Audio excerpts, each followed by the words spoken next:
I had $50 million sitting in my secret bank account, but my own children looked at me and saw nothing but a beggar. They treated my stepfather, a man who has never worked an honest day in his life, like a king, while they treated me like the help. I sat in silence while they humiliated me, while they mocked my clothes, and while they tried to erase me from their lives. They didn't know that the luxury house they were sleeping in, the loan they were terrified of, and the very ground they walked on belonged to me. At their bankruptcy hearing, I finally stood up and revealed the truth, and the look on their faces was worth every single penny. Before I tell you how I destroyed their world to save my dignity, please hit that like button and subscribe if you believe respect is earned, not bought. Let me know in the comments where you are watching from. My name is Ezekiel Freeman, but to the people sitting at the best table in the Pearl, Chicago's most pretentious seafood restaurant, I was just Zeke, the embarrassing old man who smelled like the past. It was my son Tyrell's 32nd birthday. I walked into the private dining room wearing my old charcoal suit. It was clean and pressed, but the lapels were wide and the fabric was worn shiny at the elbows. I bought it 20 years ago when I was still working double shifts at the docks before my logistics patent was leased by every major shipping company in the hemisphere. I could have worn the $5,000 Tom Ford suit hanging in my cedar closet or the Patek Philippe watch sitting in my safe, but I needed to see them. I needed to see them clearly without the blinding glare of my wealth. Tyrell saw me coming and his smile died instantly. He was wearing a fitted blazer that I knew he put on a credit card. He stood up not to hug me, but to block my path to the head of the table. "Dad, you made it," he said, though his voice suggested he was hoping I would get lost in traffic.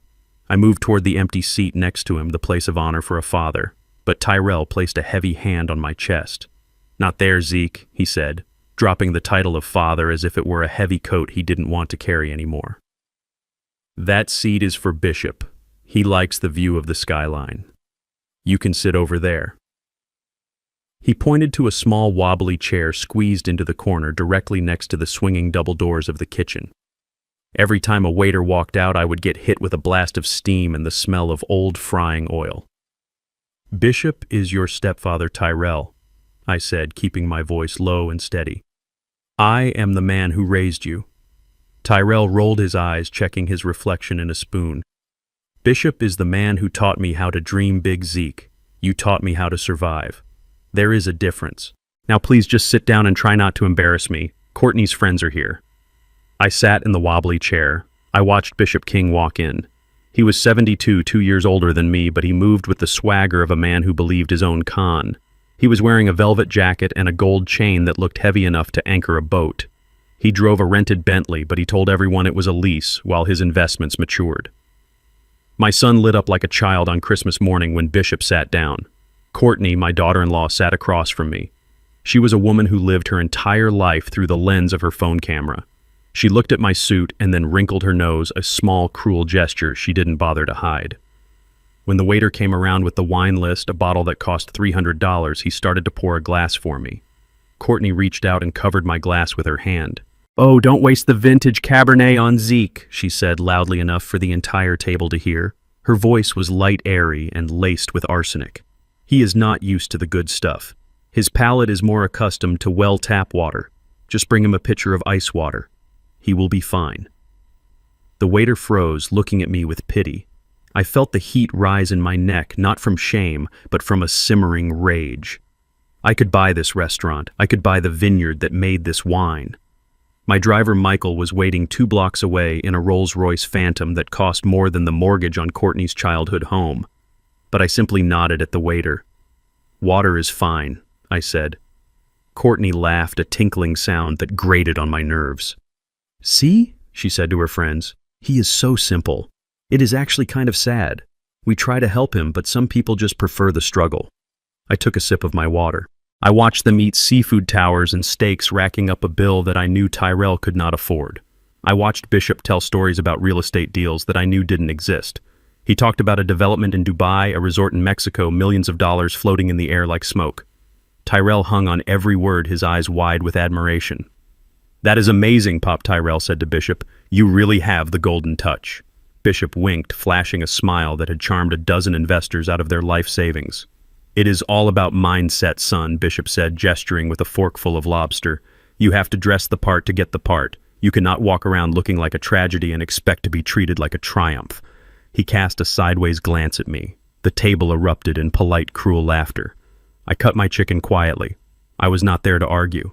I was there to gather evidence. I was there to see if there was anything left of the son I drove to football practice, the boy I sat up with when he had a fever, the young man I sent to college with the overtime pay from my back-breaking shifts.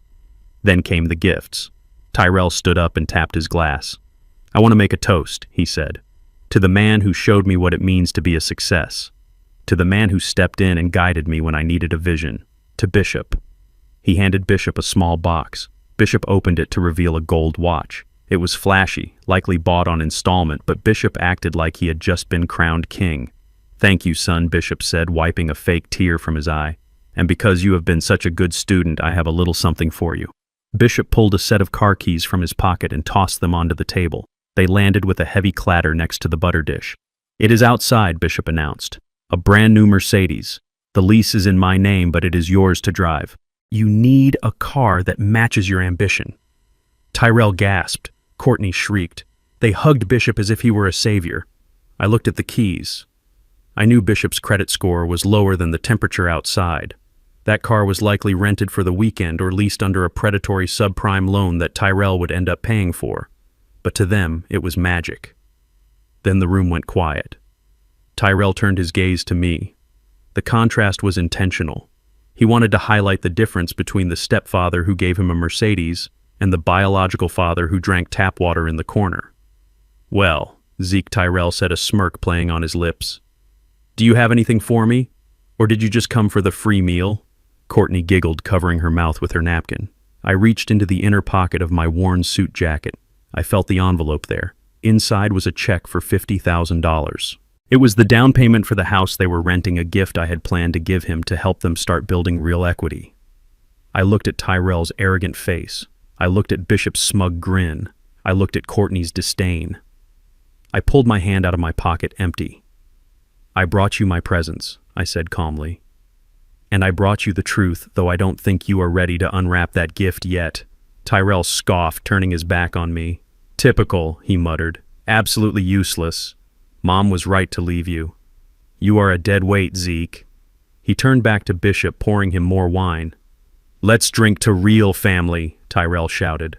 I stood up. I didn't say a word. I placed a $20 bill on the table to cover my chicken and my water because I never owe anyone anything. I walked out past the kitchen, past the laughing table, and out into the cold Chicago night. I texted my driver. I texted my lawyer. The dinner was over, but the lesson was just beginning. And I promised myself as I stepped into the heated leather interior of my Rolls-Royce that by the time I was done with them, they would wish they had never asked me for a single thing. I did not even have time to loosen my tie before the pounding started on my front door. It was not a knock. It was a demand. I knew who it was before I even turned the deadbolt. My apartment in South Chicago was not a palace. The paint in the hallway was peeling in long, dry strips, and the radiator hissed like a cornered cat. To my son Tyrell, this place was a symbol of my failure. To me, it was a fortress. I opened the door, and Tyrell pushed past me without a word, bringing a gust of cold wind and the scent of desperation into my living room. Courtney followed him, her heels clicking loudly on the linoleum floor. She looked around with her nose wrinkled as if she had just stepped into a sewer. Tyrell paced the small room, his hands shaking. He turned to me with eyes that were wild and bloodshot. He told me I needed to sell the apartment. He did not ask. He told me. He said Bishop had a once-in-a-lifetime opportunity. He called it a guaranteed return on a real estate development that was going to change the skyline. He needed $50,000 to buy in as a junior partner. He said Bishop was doing him a favor by letting him in at the ground level. I looked at my son. He was sweating. He was manic. He truly believed that Bishop King, a man who rented his jewelry, was going to make him a millionaire. I walked over to the small wooden table by the window. It was the same table where my late wife Sarah used to roll out dough for biscuits on Sunday mornings. Tyrell wanted me to sell the memories of his mother to fund the delusions of a con artist. I told him no. I told him this apartment was my home. I told him that Bishop King was selling smoke and mirrors. Tyrell slammed his hand on the table. The wood groaned under the impact. He shouted that I was jealous. He screamed that I was trying to hold him down because I was miserable and wanted company. He said I was a crab in a bucket pulling him back just as he was about to climb out. He looked at the faded wallpaper and the old armchair and asked me how I could choose to live like a rat when I could help him become a king. I stood there and took his insults. I let them wash over me. I did not tell him that I did not just own this apartment. I did not tell him that I owned this entire building. I did not tell him that I owned the building next door and the two across the street. I did not tell him that I lived in Unit 1B because it was on the ground floor and allowed me to keep an eye on the maintenance crew. I did not tell him that the radiator hissed because I was waiting for a part to arrive from Germany to fix the central boiler system for all my tenants. I played the role of the poor, stubborn old man because that was the only role he was willing to see. While Tyrell was screaming about his bright future, Courtney was wandering through my home like a health inspector looking for a violation. She opened my kitchen cabinets and sighed loudly when she saw the generic brand coffee. She walked into the bathroom and I heard the sound of the medicine cabinet creaking open. She had no right. She had no boundaries. She walked back into the living room holding a small orange bottle. It was my blood pressure medication, hydrochlorothiazide, a standard prescription for a man of 70. But Courtney held it up like she had found a smoking gun. She looked at Tyrell and lowered her voice to a stage whisper. She said, "Look at this, Tyrell." She said, "These pills can cause confusion." She said she had noticed I was repeating myself at dinner. She said I was forgetting things. She said living alone in this condition was dangerous. She looked at me with a fake sympathy that was colder than hate. She said, "Zeke, do you even remember what day it is?" I stared at her. I knew exactly what day it was. It was the day my daughter-in-law decided to weaponize my health to get her hands on a check. I knew the side effects of my medication better than she knew her own husband. But I stayed silent. I let her build her narrative. She turned to Tyrell and said it was irresponsible to let me make financial decisions when I was clearly slipping. She said I was not competent. She said I was holding on to this property out of confusion and senility, not logic. Tyrell looked at the bottle and then at me. I saw the gears turning in his head. He did not want to believe I was sick because he cared about me. He wanted to believe I was sick because it gave him an excuse to take control. If I was crazy, then my refusal to sell the apartment was not a decision. It was a symptom. He stepped closer to me. He lowered his voice, trying to sound like the reasonable adult speaking to a child. He said Mom would want him to take care of the finances. He said the market was crashing and this apartment was going to be worthless in a year. He lied to my face. He said he could sell it for me, invest the money with Bishop, and double it in 6 months. He said he would put me up in a nice place with the profits. I looked him in the eye and spoke clearly. I said I am not selling this apartment. I said I am not giving a dime to Bishop King. I said my blood pressure is fine and my mind is sharper than the knife in his pocket. The air in the room changed. The pretense of concern evaporated. Tyrell stepped back, his face twisting into a sneer. He looked at Courtney and nodded. Courtney reached into her oversized designer handbag. She pulled out a glossy brochure and a single sheet of paper filled with dense legal text. She threw them onto the table next to where my wife used to make biscuits. The brochure had a picture of smiling elderly people playing checkers under fluorescent lights. The name on the front read Shady Grove State Facility. It was not a retirement community. It was a warehouse for the forgotten. It was a state-funded storage unit for people whose families had thrown them away. Courtney tapped a manicured fingernail on the paper. She said this was the application. She said they had already spoken to a social worker. She said if I was unable to manage my assets for the benefit of the family, then I clearly could not take care of myself. She looked at me with eyes that were dead and flat. She delivered the ultimatum. She said, "Sign over the deed to the apartment so Tyrell can invest, or sign yourself into Shady Grove." She said they did not have room in their house for a useless burden. She said if I did not provide value, I did not get to be a part of their future. Tyrell stood beside her, crossing his arms. He did not look away. He did not flinch. He was backing her play. He was willing to put his father in a state-run facility, a place known for bed sores and neglect, just to get $50,000 for a man he barely knew. I looked at the brochure. I looked at the deed transfer document they had hidden underneath it. I felt a coldness settle in my chest that had nothing to do with the drafty window. This was not just greed. This was an eviction notice from my own family. They were telling me that my worth was measured only in what they could extract from me. I picked up the brochure. I looked at the smiling stock photo faces. I looked up at my son and his wife. I asked them if they were serious. I asked Tyrell if he was really going to throw me away for money. Tyrell looked at his watch. He said he did not have time for drama. He said Bishop needed the answer by morning. He said I had to choose. Be an investor or be an invalid. There was no third option. I placed the brochure back on the table. I smoothed it out with my hand. I did not yell. I did not cry.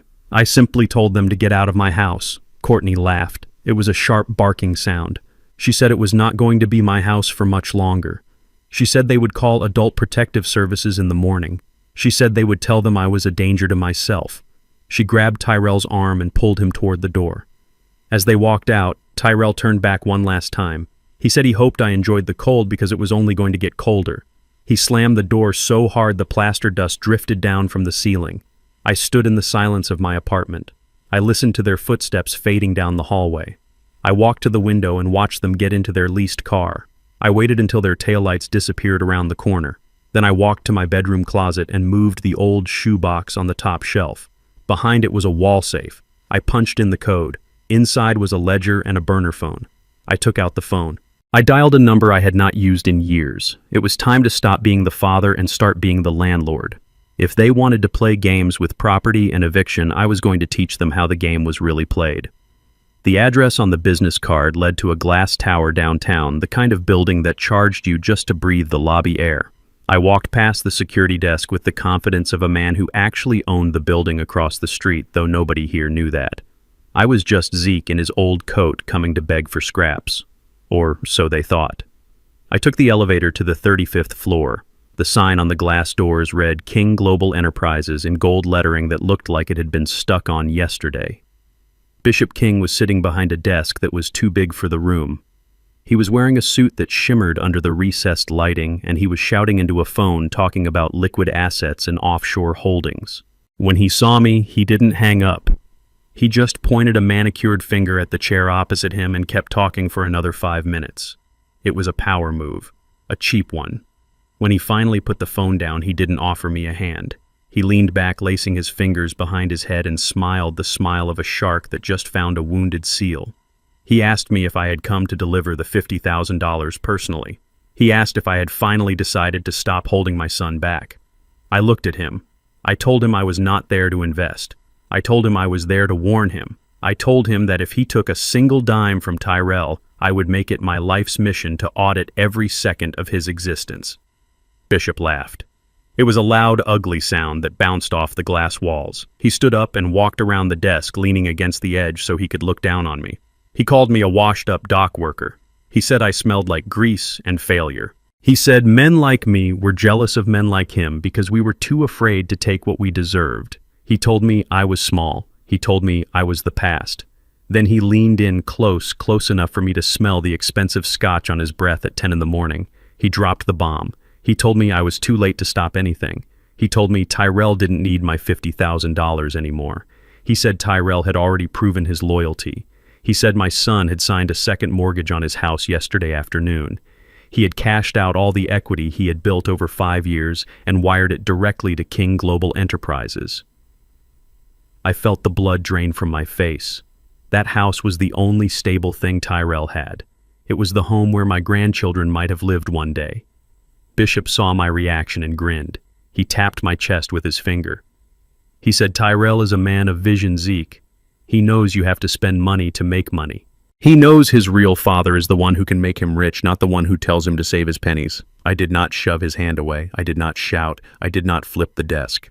I sat perfectly still. The rage was there, hot and white in my gut, but I pushed it down. I engaged the part of my brain that had built a logistics empire from a single truck. I stopped looking at Bishop as a rival and started looking at him as a liability. I started to look at the room, really look at it. I noticed that the mahogany desk had a small tag on the side that said Property of Rent a Center. I looked at the paintings on the walls. They were generic prints you could buy at any home goods store, the price tags barely scraped off the frames. I looked at the secretary outside the glass wall. She was young, pretty, and typing furiously on a computer that I could see was not even plugged into the wall outlet. She wasn't a secretary, she was an actress. I looked at the shelves behind Bishop. They were filled with binders labeled tax returns and investor profiles. One of the binders was leaning open slightly. It was empty. There were no papers inside, just air. This wasn't a global enterprise. It was a stage set. It was a boiler room operation designed to look like a hedge fund. It was a classic Ponzi scheme built on the desperation of people like my son. Bishop wasn't investing money. He was eating it. I stood up slowly. Bishop was still smirking, waiting for me to beg or scream. I did neither. I adjusted my coat. I looked him in the eye and said nothing. I turned around and walked out. As I passed the secretary, I saw her screen reflection in the glass door. She was playing solitaire. She didn't even look up. I walked to the elevator. My heart was heavy, not with fear, but with the terrible weight of what I knew I had to do. I had to let them fall. I had to let Tyrell hit the bottom because he would never believe me if I told him the truth now. He was too far gone. My phone began to buzz before the elevator even hit the lobby. The caller ID said Tyrell. I took a breath. I slid my thumb over the screen, but I did not just answer. I tapped the small red icon in the corner of my interface. Recording started. I put the phone to my ear. I didn't even get to say hello. Tyrell's voice was a raw scream. He asked me what I had done. He said Bishop just called him. He said I had marched into his office and threatened him. He said I was trying to sabotage the biggest deal of his life out of pure spite. I tried to speak. I said, Tyrell, listen to me. He cut me off. He screamed that he was done listening. He said I was toxic. He said I was a crab in a bucket dragging everyone down into the mud with me. He told me to stay away from Bishop. He told me to stay away from his wife. He told me to stay away from his house.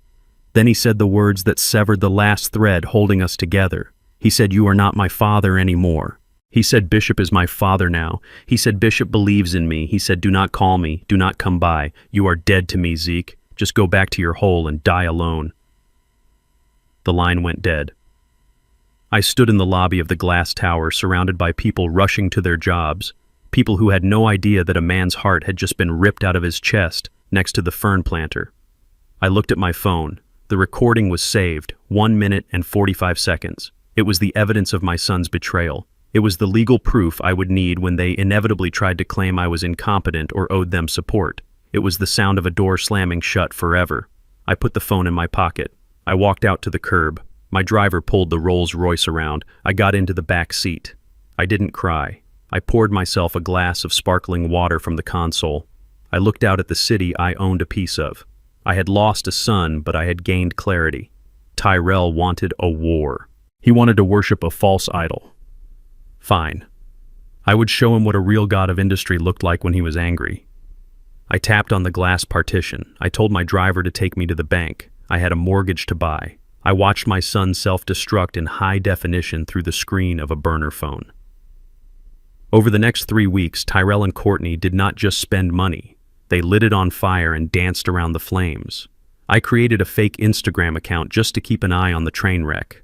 Every day brought a new post, a new flex, a new lie. There was a picture of Courtney holding a Hermes Birkin bag that cost more than my first car. The caption read #blessed, #boss life, #Bishop investments. She did not know that bag was paid for with the equity of her own home. She did not know she was carrying her roof on her arm. Then there was Tyrell.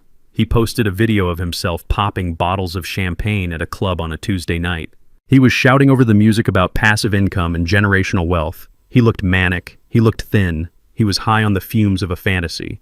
Bishop King had them hooked. He was paying them small monthly dividends, likely giving them back $500 of their own money while he pocketed the other $49,500. It was the classic Ponzi drip feed. He made them feel rich so they would not notice they were bleeding to death.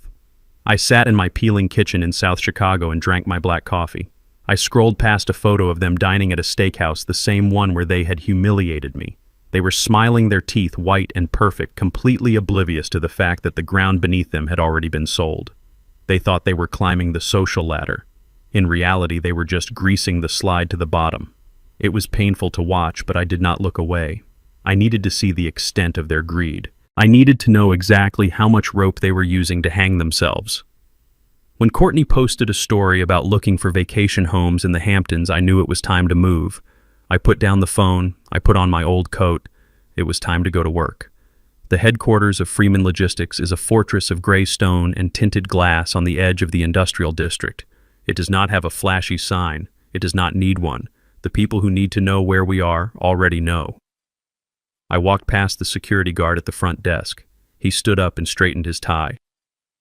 "Good morning, Mr. Freeman," he said with a nod of genuine respect. He did not see a bum in an old coat. He saw the man who signed his paycheck and paid for his daughter's braces.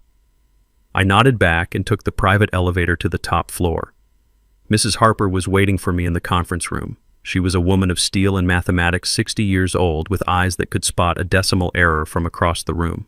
She had been my personal attorney for 20 years. She was the only person on earth who knew the exact dimensions of my empire. When I walked in, she did not comment on my attire. She simply slid a folder across the mahogany table. The papers were crisp and smelled of ink and power. She told me the incorporation papers were ready. She said ZF Capital was officially a registered entity. She asked me if I was sure I wanted to fund it with personal liquidity. I sat down. I took out my checkbook. It was not the one I showed Tyrell. This was the one from my private vault. I uncapped my pen. I wrote the date.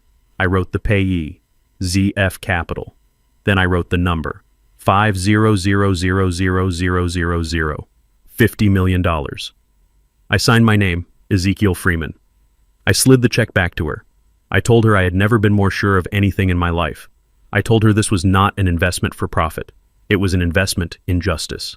I told her that money is usually a shield, but today I was forging it into a sword. Harper looked at the check. She looked at me. She adjusted her glasses. She asked me what the first acquisition target was. She expected me to say a shipping lane or a warehouse district. I leaned forward. I told her I wanted to buy a debt. I told her I wanted to buy the mortgage on 421 Maple Drive. Harper paused. She knew that address. It was my son's house. She looked at me with a question in her eyes, but she did not ask it. She saw the look on my face. It was not the look of a father coming to the rescue. It was the look of a general cutting off the enemy's supply line. She nodded once. She picked up her phone. She said she would call the bank immediately. She said subprime mortgages were trading cheap, and the local bank would be happy to offload a high-risk loan. I stood up and walked to the window looking out over the rail yard that moved my containers across the country. I told her to make sure the transfer was airtight.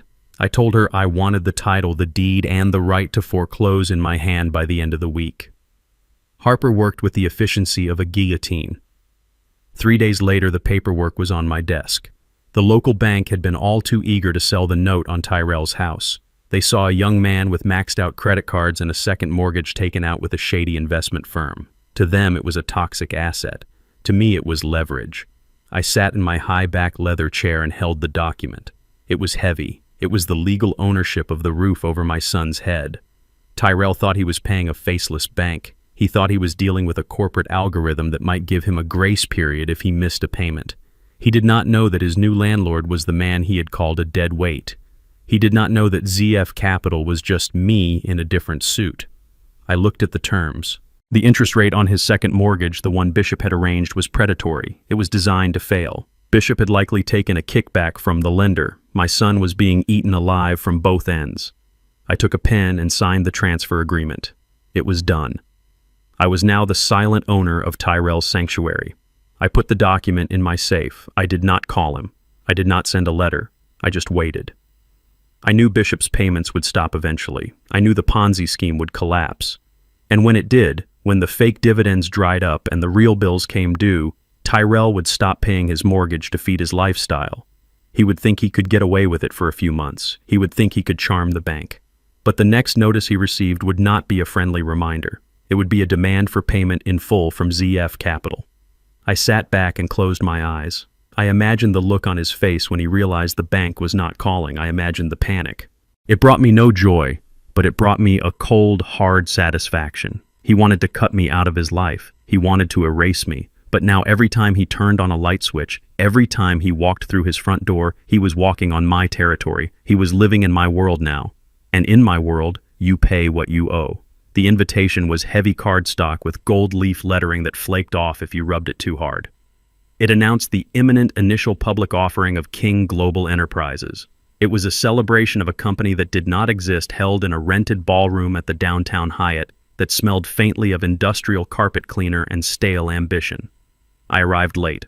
I wore my best church suit, a navy blue number that was clean but cut in a style that died in the 90s. I did not wear it to be stylish. I wore it because I knew exactly how much it would irritate my daughter-in-law. The room was packed with people who looked hungry. There were investors in ill-fitting tuxedos and women in gowns that were too tight, all of them holding glasses of cheap champagne and looking at Bishop King as if he were a messiah who was about to turn their water into wine. Bishop was on a raised platform in the center of the room, bathed in a spotlight, holding a microphone like a rock star. He was talking about synergy and paradigm shifts using big words he clearly did not understand to hide the fact that he was selling air. I spotted Tyrell standing near the front, clapping so hard his hands must have stung. He looked desperate to believe. He looked like a man who had bet his life on a horse with 3 legs. I started to make my way toward him, weaving through the crowd of true believers. I wanted to look him in the eye one more time before the floor fell out, but I did not make it to Tyrell. Courtney intercepted me like a linebacker in a sequined dress. She appeared out of the crowd, her face a mask of panic and social terror. She grabbed my arm with a grip that was painful. She steered me away from the center of the room, pushing me toward a group of potential investors she had been charming. She looked at them with a bright fake smile, and then gestured to me with a dismissive wave of her hand. "Oh, excuse me, everyone," she said, her voice high and trilling. "This is just Zeke. He has been our family gardener for years. He is practically part of the furniture. I think he just came by to see the floral arrangements. Isn't that sweet?" The investors smiled politely, looking at me with the vague disinterest one reserves for the help. "Hello, Zeke," one of them said. "Nice work on the roses." I stood there frozen. My own daughter-in-law. The woman who was sleeping in a house I effectively owned. The woman whose credit card bills I had secretly paid for years. She had just reduced my entire existence to that of a hired hand because the truth of who I was, a blue-collar father from South Chicago, was too damaging to her brand. I felt a heat rise in my chest that had nothing to do with the crowded room. I looked at Courtney. She was glaring at me, her eyes pleading with me to play along, to be small, to be silent. I smiled. It was a cold smile. "The flowers are indeed beautiful," I said to the investor. "But you have to be careful with the soil. If the roots are rotten, it doesn't matter how pretty the petals are. The whole thing will die eventually." Courtney's smile faltered. She dug her nails into my arm and hissed under her breath for me to go find a drink in the back. She turned back to her marks, laughing too loudly at a joke that wasn't funny. I walked away, but I didn't go to the back. I went to work. I circulated through the room. I played the part of the confused old man perfectly. I shuffled. I kept my head down. I let people bump into me, but my left arm was held at a specific angle. On my wrist was a smart watch, a piece of technology that cost more than Bishop's entire wardrobe. It was recording everything in high-fidelity audio. I stood next to a group of young men who looked like they had leveraged their student loans to be here. Bishop had descended from his stage and was holding court. I drifted closer, sipping a glass of flat ginger ale. I heard Bishop's voice clearly. He was making promises that were mathematically impossible. "We are guaranteeing a 200% return by the third quarter," Bishop said, slapping a young man on the back. "We have secured mineral rights in Nevada that are going to explode. The IPO is just a formality. You get in now, you are buying a ticket to the moon."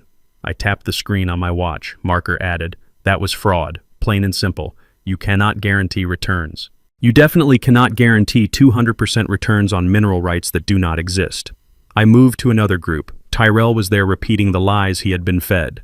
"My stepfather is a genius," Tyrell was saying. "He has insider knowledge. We are leveraging our home equity because we know it is a sure thing. We are going to be retiring in Fiji next year." I recorded that too. I recorded my son digging his own grave with his mouth. It broke my heart, but I needed the record. I needed to prove that Tyrell was not just a victim but an active participant in recruiting others into the scam. He was liable. He was exposed. I walked past a table where legal documents were being signed. I saw money changing hands. Cash, checks.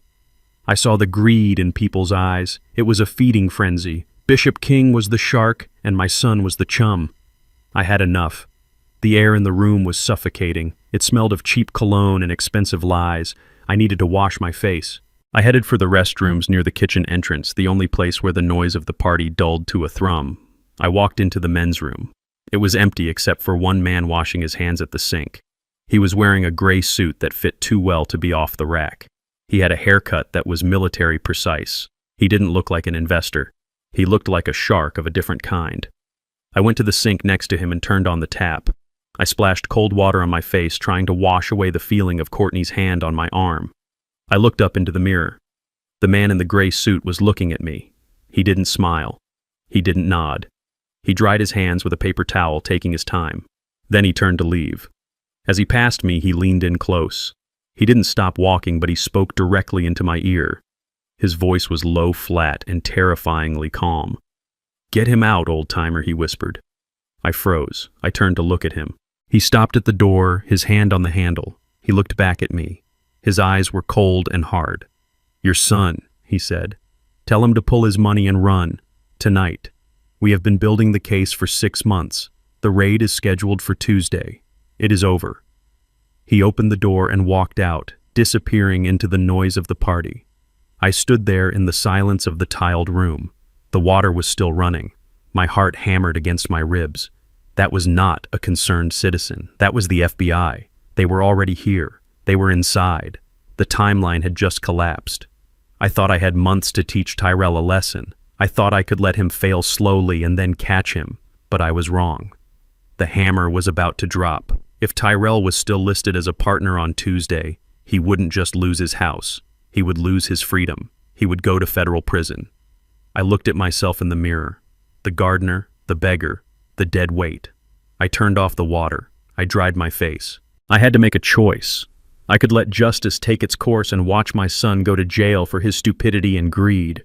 Or I could try one last time to save him from the fire he had lit. I walked out of the bathroom. I didn't look at the stage. I didn't look at the investors. I looked for my son. I had to warn him. Not as the landlord, not as the millionaire, but as the father who remembered holding him when he was small enough to fit in one arm. I had to try, even if he hated me for it, even if he spit in my face. I had to give him one last chance to jump off the sinking ship before the torpedo hit. The snow in Chicago does not fall gently. It attacks. It comes in sideways off the lake like 1,000 frozen needles seeking out every gap in your clothing. I drove my old truck to Maple Drive because taking the Rolls-Royce would have defeated the purpose.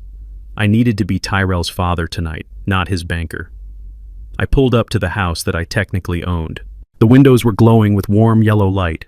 I could see the silhouette of a Christmas tree in the living room window, even though it was only November. They were playing house inside a structure that was built on quicksand. I walked up the driveway. The wind whipped my coat around my legs. My knuckles were raw from the cold, but I pounded on the heavy oak door with everything I had. I did not ring the bell. This was not a social call. This was a rescue mission. I shouted for Tyrell. I shouted for him to open the door. I yelled that we did not have time. I yelled that the FBI was coming on Tuesday. I yelled that Bishop King was a fraud and that the raid was already scheduled. I screamed at the wood and the glass, hoping that my voice would penetrate the wall of delusion they had built around themselves. I stood there, in the swirling white dark, shivering not just from the temperature, but from the terrified certainty that my son was about to walk into a cage he could not see. I pounded until my hand ached. I shouted until my throat was raw. I told them about the man in the bathroom. I told them about the empty binders. I told them to pull their money out now tonight before the accounts were frozen at 9 in the morning. I was begging. For the first time in 40 years, I was begging. The door did not open. Instead, a small circle of blue light illuminated on the doorframe. It was the video doorbell. Courtney's voice crackled through the speaker, tiny and distorted and dripping with venom. She asked me if I was drunk. She asked me if I had finally lost my mind completely. I leaned into the camera, my face wet with melting snow, my eyes wide with urgency. I told her to listen to me. I told her to get Tyrell. I told her they were going to prison. Courtney laughed. It was a tinny digital sound. She said I was pathetic. She said I was standing on their porch screaming lies because I could not stand the fact that Bishop had succeeded where I had failed. She said I was jealous. She said I was a bitter old man who wanted to drag them back down to the gutter. She said Bishop had warned them that I would try something like this. She said Bishop told them I would try to sabotage their success because I was afraid of being left behind. She told me to get off her property. She used that word, her property. She had no idea that the foreclosure papers were already sitting on my desk waiting for my signature. She had no idea that she was shouting at her landlord. She told me that if I did not leave immediately, she would call the police and have me removed for trespassing. She said she did not want her neighbors to see her crazy father-in-law making a scene. The blue light on the doorbell went dark. The connection was cut. I was left standing alone in the howling wind, screaming at a piece of plastic. I stepped back from the door. I looked up at the second-floor window. The light was on in the master bedroom. The window slid open. Tyrell stepped out onto the small balcony. He was wearing a silk robe that he had probably charged to a maxed-out card. He looked down at me. For a second, I thought he had come to listen. I thought he had come to hear the warning. I opened my mouth to speak. I started to say his name. Tyrell lifted a large plastic bucket from the floor of the balcony. He did not hesitate. He did not flinch. With a smooth, practiced motion, he heaved the contents over the railing. The water hit me like a physical blow. It was ice cold. It soaked my hair, my coat, my shirt. It ran down my neck and into my boots. In the sub-zero temperature, the shock was instantaneous. My body seized. The air was punched out of my lungs. I stood there gasping, freezing, the water already beginning to stiffen my clothes. Tyrell leaned over the railing. He shouted down at me. He told me to cool off. He told me to wash away the jealousy. He said I was a stain on his life, and he was washing me away. He slammed the window shut and drew the curtains. I stood there in the snow. I was shaking violently, but the cold inside my chest was far worse than the ice on my skin. I couldn't feel my fingers, but I could feel the death of my hope. My son was gone. The boy I raised was dead. The man in that house was a stranger who had just assaulted me. I had tried to save him as a father. He had rejected me as an enemy. I turned around. I walked back to my truck, my clothes crunching as they froze. I got inside and turned the heater to the maximum, but I knew I would never feel warm again. I reached into my wet pocket and pulled out my phone. My fingers were stiff and clumsy. I found the number for Harper. I did not call. I typed 2 words. Proceed immediately. I hit send. I watched the message deliver. Then I put the truck in gear and drove away. I was done saving Tyrell Freeman. It was time to collect what he owed.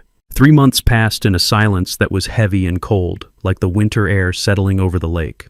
I did not call my son. I did not drive past the house I secretly owned. I sat in my corner office at Freeman Logistics and I waited. I watched the news feeds and the financial tickers on my wall of screens. I knew the timing. I knew the math. A Ponzi scheme is a living thing and it needs constant food to survive. When the new money stops coming in, the beast starves and dies. It happened on a Tuesday morning just as the sky was turning the color of a bruised plum. The breaking news alert flashed across every monitor in Chicago. Federal agents had raided the offices of King Global Enterprises. The footage was chaotic. Men in windbreakers with those 3 yellow letters on the back were carrying out boxes of files. They were the same empty binders I had seen months ago, now evidence of a crime that ran into the millions. The chyron at the bottom of the screen read, CEO missing in multi-million-dollar fraud. Bishop King was gone. He had vanished into the ether, likely on a non-extradition flight to a country with warm beaches and banking secrecy laws. He left behind a crater where my son's future used to be. I watched the news anchor explain the mechanics of the collapse. It was textbook. Bishop had been paying old investors with new money, skimming the top for his Bentley leases and his gold chains. But the music had stopped and there were no chairs left. I sipped my coffee black and hot. I felt no joy. I felt no vindication. I only felt the grim certainty of gravity. What goes up on a lie must come down in ruins. The fallout hit Maple Drive with the speed of a shockwave. I knew exactly when it happened because I had set up alerts on the mortgage account. Tyrell tried to use his debit card at a gas station. Declined. Courtney tried to buy a latte. Declined. Their accounts were not just empty. They were frozen by federal regulators as part of the sweeping investigation into Bishop's associates. They were radioactive, but the banks were the least of their problems. Bishop had not just taken their cash. He had used Tyrell's personal information, his social security number, and his signature to secure high-interest loans from men who did not use lawyers to collect debts. I saw the footage from the security camera I had legally installed to monitor the perimeter of my property. A black SUV with tinted windows pulled up to the driveway. 2 large men got out. They did not knock on the door. They kicked it. I watched on my screen as Tyrell cowered in the doorway, his face pale and sweating. I saw Courtney screaming behind him, clutching her robe. The men were not there for conversation. They were there to deliver a message. One of them grabbed Tyrell by the collar of his silk shirt and slammed him against the brickwork. They left him with a bruised rib and a deadline. He had inherited Bishop's debts, but not his getaway plane.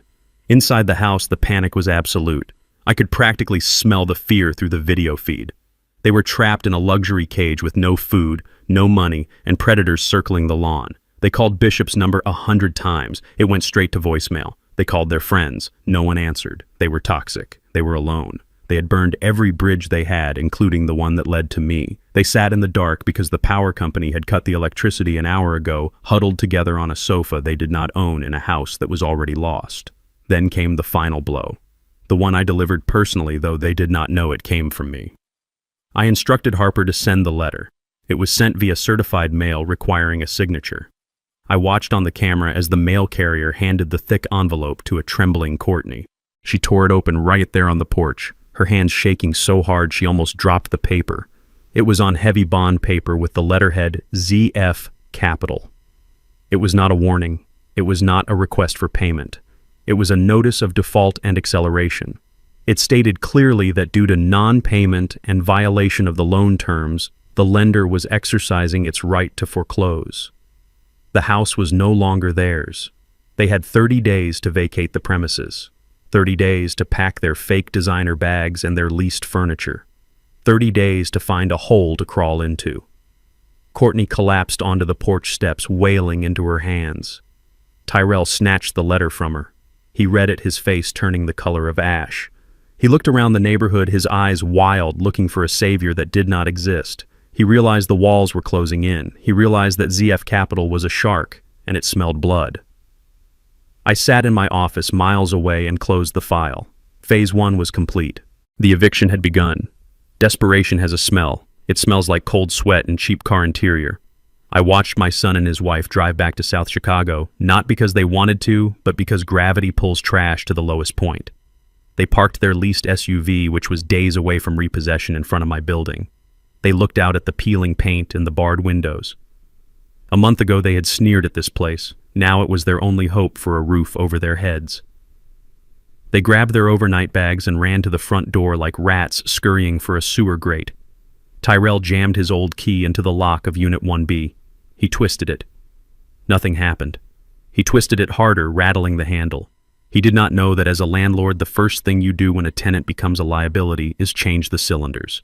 He started pounding on the door. He shouted for me. He shouted that it was an emergency. He shouted that they had nowhere else to go. He thought I was inside, sitting in my armchair waiting to be gracious. He was wrong. The door flew open, but it was not me standing there. It was Marcus, the Hammer Washington, a heavyweight boxer I had rented the unit to for $1 a month just to keep the riffraff out. Marcus filled the doorway. He was 6'5" of muscle and bad attitude. He looked down at Tyrell and Courtney shivering in their designer coats. Tyrell stammered. He asked where his father was. He said this was his father's apartment. Marcus did not blink. He told them nobody named Zeke lived there anymore. He said the unit was leased. He said I was gone. Courtney tried to push past him, her desperation making her stupid. She screamed that she needed to come in. She screamed that she had rights. Marcus simply placed a hand the size of a shovel on Tyrell's chest and shoved. It was not a violent shove, just a firm reminder of physics. Tyrell flew backward off the stoop and landed hard on the frozen pavement. Marcus told them that if they came back, he would not be so polite next time. He slammed the door. The sound echoed like a gunshot in the empty street. They scrambled back to their car, locking the doors as if the neighborhood itself was trying to eat them. They were hyperventilating. The heater was blasting, but they were shaking with a cold that went down to the bone. Tyrell pulled out his phone. His hands were trembling so badly he dropped it twice before he could dial. He called my number, the number he had ignored for years, the number he had blocked when he was riding high with Bishop. He put it on speaker. The automated voice was cool and final. The number you have reached has been disconnected or is no longer in service. Tyrell stared at the phone. He dialed again. Same result. He tried to text me. Message failed to deliver. He looked at Courtney, and for the first time I saw the dawn of true terror in his eyes. He realized I was not just mad. I was not just sulking. I had erased myself. I had vanished. To them, I was the safety net that was always supposed to be there no matter how much they cut the strings. Now they were falling and there was nothing below them but concrete. They sat in that car for an hour calling everyone they could think of. They called the hospitals. They called the police non-emergency line asking if an old man had been found confused or wandering. They were told nothing. They realized that without me, They had no access to resources. They had no access to my small pension they thought they could steal. They had no access to the apartment. I had become a ghost. And ghosts cannot be manipulated. Ghosts cannot be guilted into signing checks. They were alone in a city that wanted to devour them with predators closing in from every side. Courtney started rummaging through a box of old papers they had managed to grab from their house before the eviction notice became a physical removal. It was a desperate search for anything they could sell or leverage. She was throwing tax returns and old birthday cards into the back seat. Then she stopped. Her hand froze on a document that was yellowed with age. It was a copy of a life insurance policy I had taken out 30 years ago when I was working the docks. It was a standard term life policy with a payout of $100,000. I had forgotten I even had it in that box. To me, it was pocket change. To them, it was a fortune. Courtney held the paper up to the dashboard light. Her eyes scanned the terms. Beneficiary Tyrell Freeman. Her breathing changed. It slowed down. The panic in her face smoothed out into something sharp and focused. She looked at the date. It was still active. She looked at the payout conditions. Death, or declared death in absentia after a period of missing person status. She turned to Tyrell. Her eyes were not the eyes of a scared wife anymore. They were the eyes of a wolf that had just found a wounded deer. She whispered that $100,000 could get them out of the country. She said it could buy them new identities. She said it could fix everything. Tyrell looked at the paper and then at her. He asked what she meant. He said I wasn't dead. Courtney looked out the window at the dark, empty street where I had supposedly vanished. She said I was old. She said I was confused. She said people like me went missing all the time in neighborhoods like this. She said if I never came back it would be a tragedy, but it would also be a solution. She looked back at Tyrell and the predatory gleam in her eyes was unmistakable. She said that if I was already missing, maybe they just needed to make sure I stayed missing. She said that if the police thought I had wandered off into the cold and had an accident, nobody would look too closely. Tyrell did not pull away. He did not tell her she was crazy. He looked at the policy. He looked at the dollar sign. And then he looked at her and nodded. In the silence of that car, I watched my son agree to the idea that my death was the only way he could live.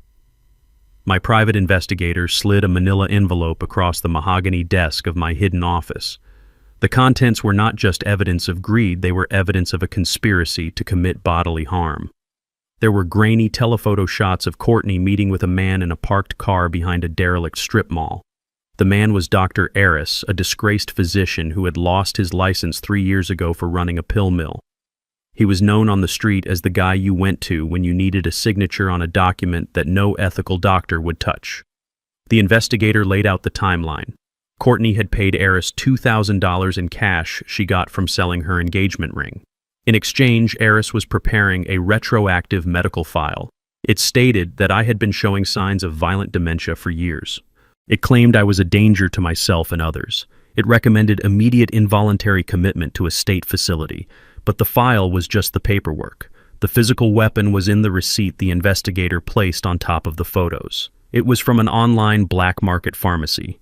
Courtney had ordered a bottle of liquid benzodiazepines concentrated strength. It was enough to knock out a linebacker for 2 days. If given to a man of 70 with a history of heart trouble, it could stop his pulse completely. They were not just trying to put me away. They were willing to risk killing me to get the guardianship papers signed. If I was incapacitated, they became my legal proxies. They could access my accounts, liquidate my assets, and pull the plug on my life support whenever it became convenient.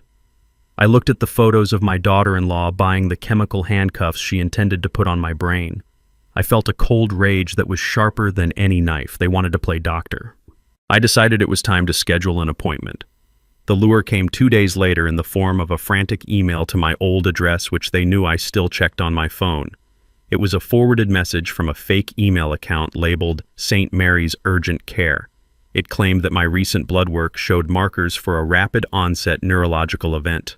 It was a clumsy forgery pasted together with medical jargon they probably found on Wikipedia.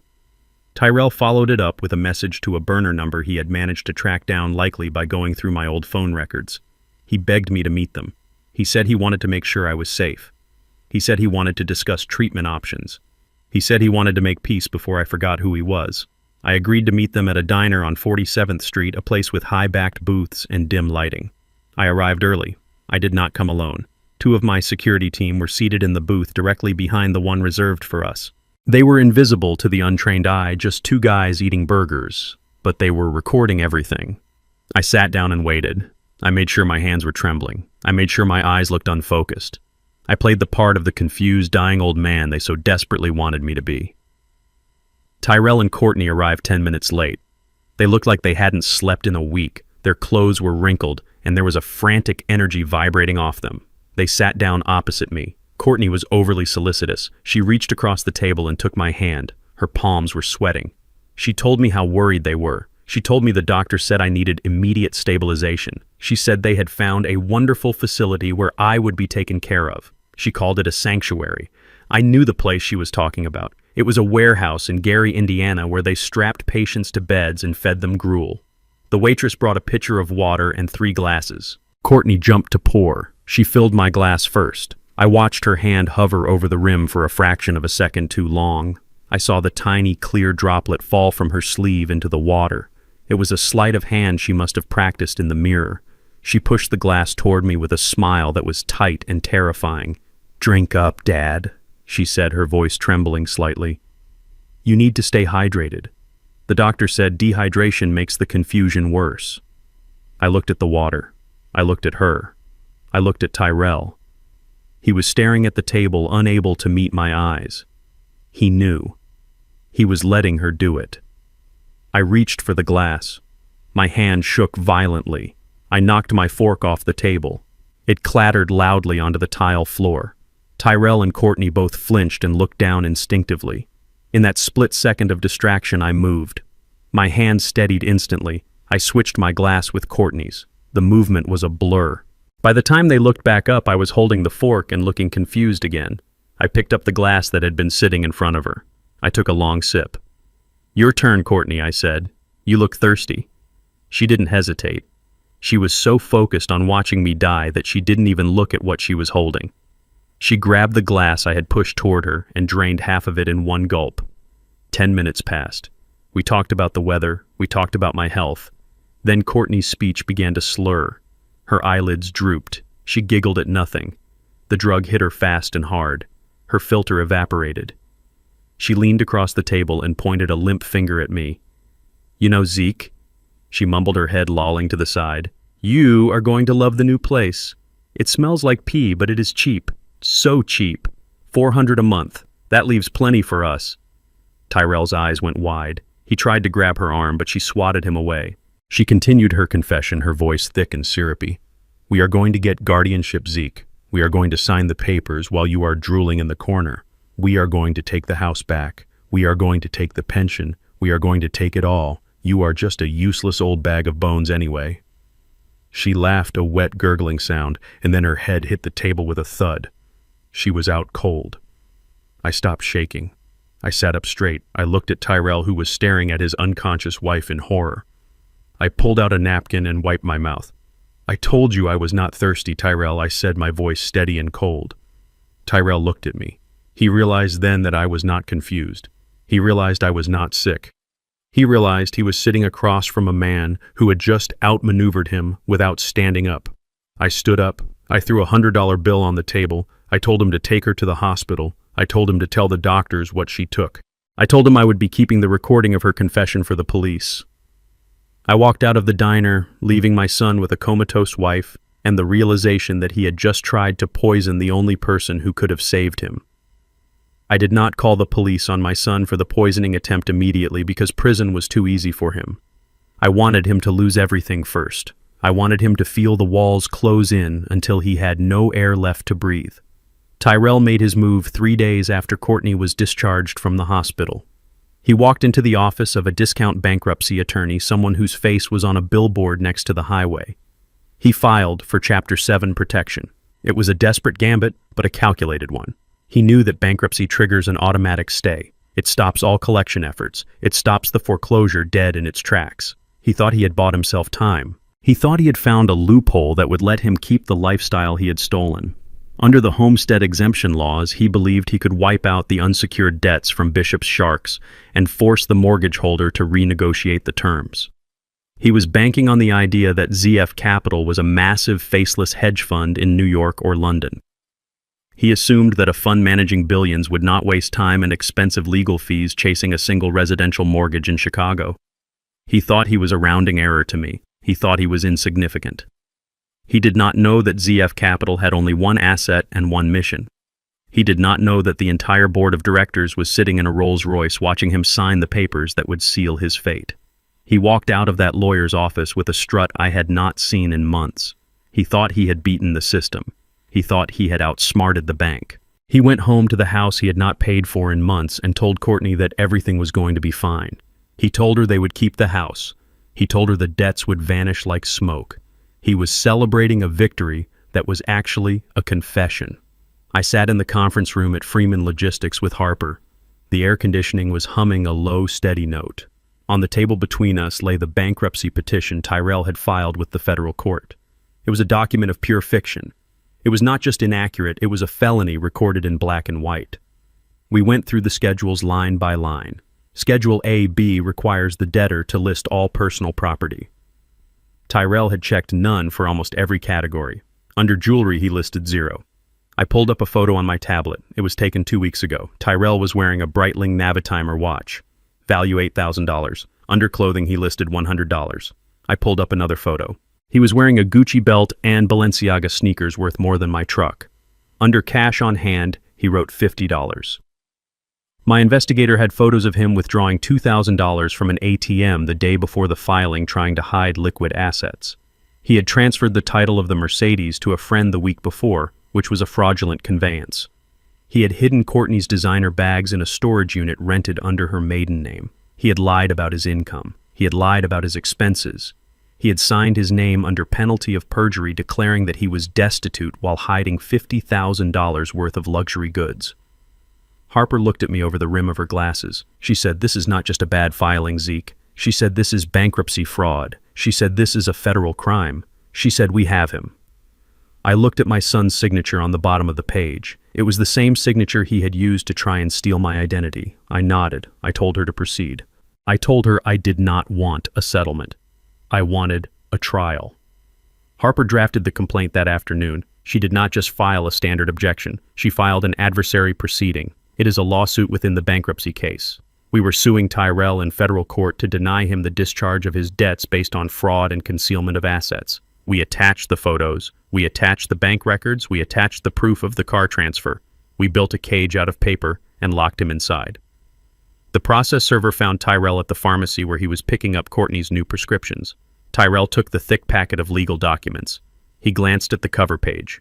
United States Bankruptcy Court. Plaintiff ZF Capital. Defendant Tyrell Freeman. He did not look scared. He looked annoyed. He tossed the papers onto the passenger seat of his car like it was junk mail. He called Courtney on speakerphone as he drove away. I heard the conversation through the tap on his phone. He told her not to worry. He laughed a dry, arrogant sound. He said it is just a formality, baby. He said these big funds always file an objection automatically just to see if we settle. He said they will not show up to court. He said it costs them more to send a lawyer than the debt is worth. He said we are going to walk in there, say we are broke, and walk out free. He said nobody cares about us, Zeke. He said we are invisible. He drove home to the house he thought he had saved, completely unaware that he was driving straight into the teeth of the trap. He thought he was invisible. He was about to become the center of attention. The federal courthouse in downtown Chicago is a place designed to make you feel small. The ceilings are too high and the benches are too hard and the air is recycled so many times it tastes like old pennies. I sat in the back row of courtroom 4B wearing a hat pulled low and a scarf wrapped around my face. I was invisible. Tyrell and Courtney sat at the defendant's table. They had dressed for the occasion. Tyrell was wearing a suit that was 2 sizes too big, likely bought at a thrift store the day before to make him look shrunken and pathetic. Courtney was wearing a plain gray cardigan and no makeup. She looked pale. She looked fragile. It was a performance worthy of an Oscar. They stood before Judge Sterling, a man known for his leniency toward debtors who had fallen on hard times. Tyrell spoke first. His voice was a masterpiece of trembling humility. He told the judge that he was a simple man who had been targeted by a sophisticated predator. He painted Bishop King as a monster who had groomed him for years. He said he had only mortgaged the house because he wanted to give his wife a better life. He said they had lost everything. He said they were currently living on the charity of friends, which was a lie because they were squatting in a motel using the cash they had hidden. Then it was Courtney's turn. She wept. She did not just cry, she wept. She told the judge that they were good people who had made a mistake. She said they had learned their lesson. She said they just wanted a fresh start so they could raise their unborn child in peace. She did not mention that she was not pregnant. She did not mention the poison. She placed a hand on her stomach and looked at the judge with wide, tear-filled eyes. She said, "Your Honor, we have nothing left. We have sold every stick of furniture. We are eating ramen noodles. We just want the harassing phone calls to stop. We just want to be safe." The judge nodded slowly. I could see he was buying it. He looked at them and saw two young kids who got in over their heads. He looked at the empty plaintiff's table where Harper was sitting alone, and he saw a big, mean corporation trying to crush the little guy. He leaned forward. He said the court is inclined to grant the discharge. He said it appears the debtors have been victims of significant fraud and have no remaining assets to liquidate. Tyrell squeezed Courtney's hand. I saw the ghost of a smirk touch his lips. They thought they had won. They thought they had acted their way out of a hole. Then Harper stood up. She did not look like a shark. She looked like a librarian who had just found a book that was overdue by 10 years. She adjusted her glasses. She picked up a single piece of paper. She said, "Your Honor, before you rule ZF Capital, would like to introduce evidence regarding the debtor's schedule of assets." Tyrell rolled his eyes. He whispered something to Courtney, probably telling her not to worry. Harper walked to the podium. She looked at Courtney. She asked Mrs. Freeman, "You stated under oath that you have sold all personal property of value, is that correct?" Courtney nodded vigorously. "Yes, ma'am. Everything. Even my wedding ring." Harper placed the paper on the overhead projector. An image appeared on the screens around the courtroom. It was a high-resolution photograph of Courtney standing at the counter of a luxury consignment shop in the Gold Coast. The timestamp was dated 3 days ago. She was handing over a bright orange Hermes Birkin bag. Harper spoke clearly. "This is a photo of you, Mrs. Freeman, selling a handbag 3 days after you filed for bankruptcy protection. The bag is valued at $12,000. You did not list this bag on your asset schedule. You did not declare the cash you received from this sale." Courtney went white. She stammered. She said that was an old fake. She said she only got $50 for it. Harper switched the slide. It was a copy of the receipt from the shop. It showed a cash payout of $7,500. Harper looked at the judge. "Your Honor, the debtor concealed a luxury asset, sold it for cash post-petition, and failed to report the income. This is not a mistake. This is bankruptcy fraud. And we have reason to believe this is just the tip of the iceberg. We have evidence of a Breitling watch sold last week. We have evidence of cash withdrawals. The debtors are not destitute. They are hoarding assets while asking this court to wipe away their obligations." The atmosphere in the courtroom shifted instantly. The temperature dropped 10 degrees. Judge Sterling's face hardened. He looked at Tyrell and Courtney. The sympathy was gone. It was replaced by the cold anger of a man who realizes he is being played. Tyrell stood up, knocking his chair back. He shouted that it was a lie. He shouted that the photos were doctored. He said ZF Capital was harassing them. He said, "Who are these people anyway?" He said, "Why are they obsessed with us? It is just a mortgage." The judge banged his gavel. He told Tyrell to sit down. He turned his gaze to Harper. He asked if the plaintiff had a representative present who could speak to the intent of the foreclosure. He asked if ZF Capital was willing to negotiate a payment plan given the revelations of fraud, or if they were seeking immediate liquidation of the collateral. He looked over his spectacles at Harper. He said, "Ms. Harper, does your client have a specific position on how they wish to proceed with these assets? I would like to hear from the principal of ZF Capital directly if possible. Is there a representative in the building, or are we dealing with a board of directors in New York?" Harper smiled. It was a very small, very dangerous smile. She said, "Your Honor, ZF Capital is a sole proprietorship. The chairman takes a very personal interest in his investments. He is not in New York." Tyrell scoffed. He muttered that nobody cares about a $50 million fund chairman coming to a bankruptcy hearing for a suburban house. He said they are probably sending some junior VP to waste our time. Harper turned to the back of the courtroom. She looked directly at where I was sitting. She said, "Actually, Your Honor, the chairman is entering the courtroom right now." I stood up. I took off the hat. I unwound the scarf. I unbuttoned my old trench coat and let it slide off my shoulders onto the bench. Underneath, I was wearing a bespoke charcoal suit that cost more than Tyrell's car. I adjusted my silk tie. I picked up my leather briefcase. I walked down the center aisle. The sound of my shoes on the floor was a steady rhythmic hammer beat. Tyrell turned around. He looked at me. He blinked. He did not understand what he was seeing. He saw his father, but he did not see the gardener. He saw a man who walked with the weight of a titan. He saw the suit. He saw the watch. He saw the eyes that had watched him throw water on a beggar in the snow. I walked through the gate. I stood next to Harper. I looked at the judge. I looked at my son. I said, "Good morning, Your Honor. My name is Ezekiel Freeman. I am the chairman of ZF Capital. And I am the owner of the debt, the house, and the very expensive watch my son is currently hiding in his sock." The double doors at the back of the courtroom swung open with a heavy thud that sounded like a vault sealing shut. Every head turned. In a federal courtroom, people usually look expecting to see a lawyer running late or a witness looking terrified. They do not expect to see a king. I walked through the frame not with the shuffle of the old man from South Chicago, but with the stride of a man who has spent 40 years walking through steel mills and boardrooms. I was not wearing the charcoal suit from the thrift store. I was wearing $5,000 of Italian wool cut by a tailor in London who only sees 3 clients a year. The fabric was midnight blue so dark it absorbed the light around me. My shirt was crisp white silk. My tie was a silver blade. On my wrist, the platinum watch caught the overhead fluorescent lights and threw them back with a cold, hard glare. I did not look at this floor. I looked straight ahead. I walked with the rhythm of a metronome, steady and unstoppable. The air in the room changed. It grew heavier. The bailiff who had been slouching by the door straightened his spine instinctively. He did not know who I was, but his lizard brain recognized power when it walked past him. I was not Zeke the gardener. I was not Zeke the burden.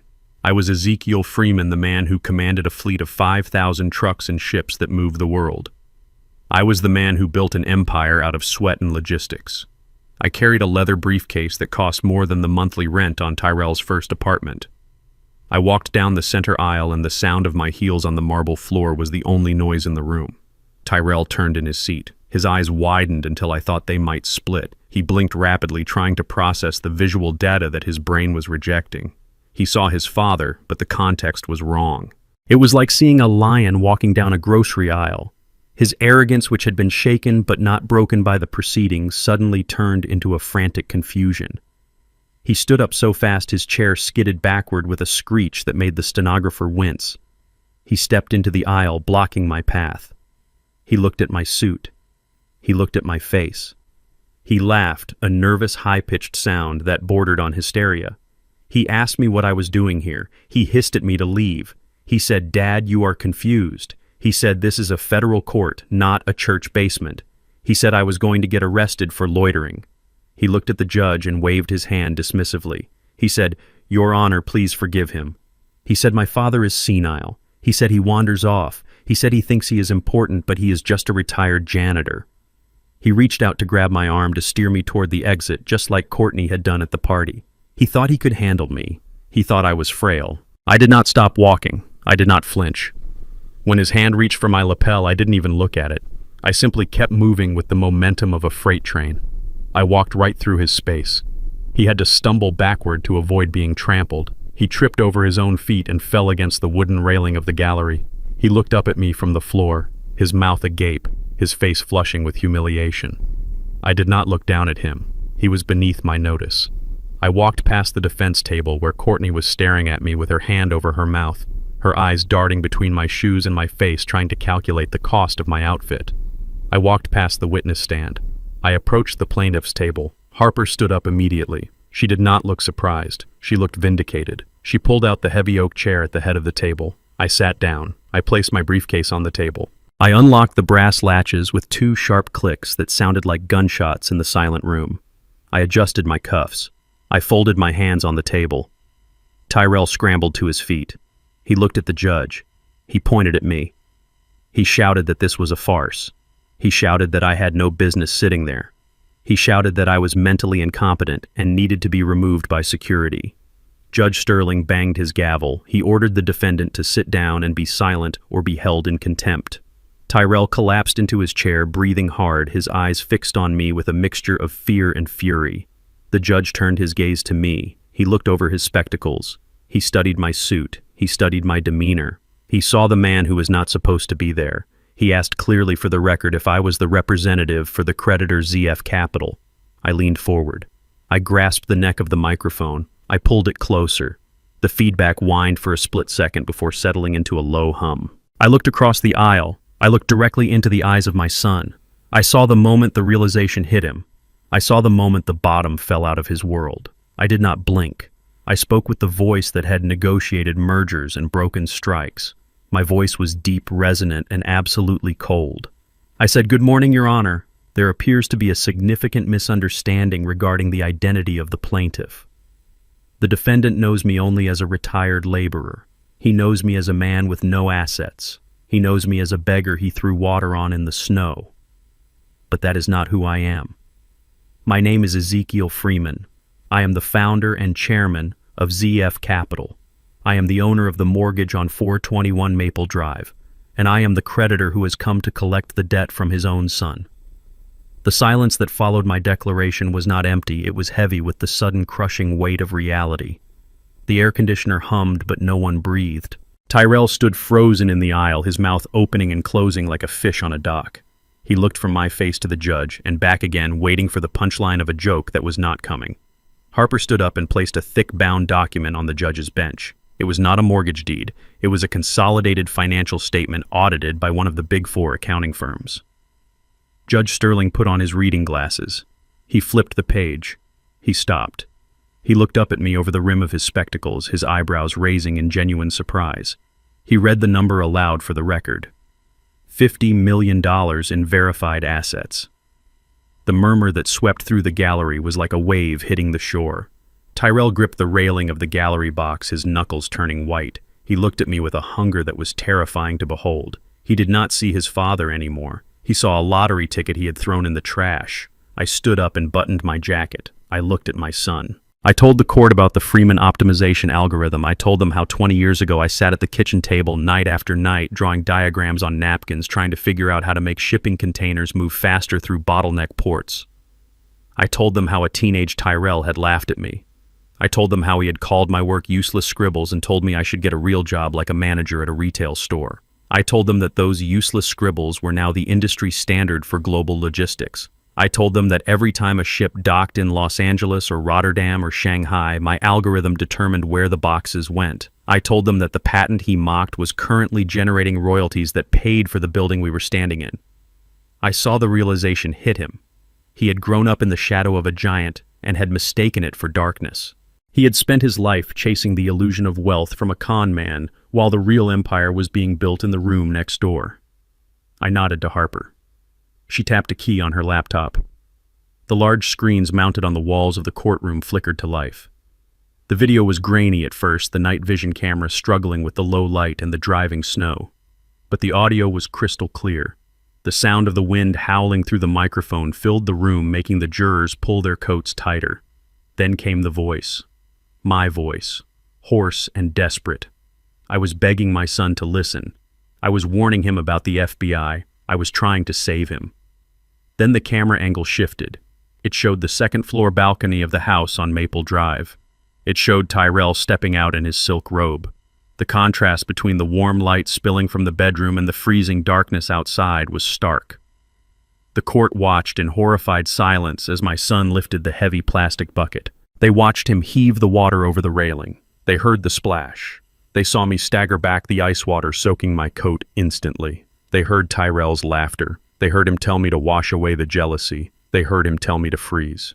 The video ended with the sound of the window slamming shut, leaving an old man shivering alone in the dark. The screen went black. I looked at the jury. Their faces were twisted in disgust. One juror, a middle-aged woman, was glaring at Tyrell with pure hatred. Judge Sterling looked down at the defendant. His expression was no longer neutral. It was the look of a man who wanted to jump over the bench. Tyrell shrank in his seat. He tried to make himself small. He tried to hide from the undeniable proof of his own cruelty. There was no defense for this. There was no spin. He was not a victim. He was a monster. Courtney stood up. Her chair scraped loudly against the floor.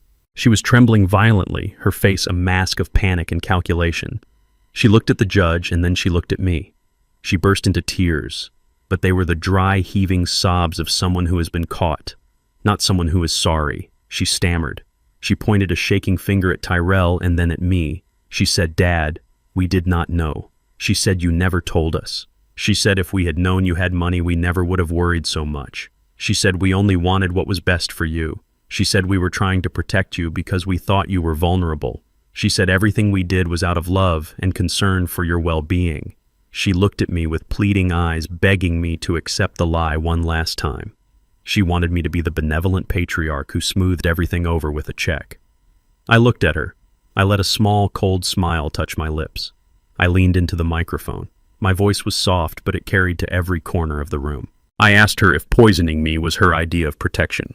I asked her if the sedative she slipped into my water at the diner was an act of love. I asked her if she thought a chemical lobotomy was the best way to show concern for my well-being. Tyrell collapsed. It was not a graceful fall. It was the heavy thud of a man whose skeleton had simply turned to dust under the weight of the truth. He hit the knees of his thrift store suit against the hard courtroom floor, and the sound echoed like a gavel strike. He did not care about the judge. He did not care about the jury. He crawled toward the plaintiff's table. He reached out with shaking hands and grabbed the hem of my $5,000 trousers. He buried his face in the fabric and began to sob. It was a wet, ugly sound. He begged me.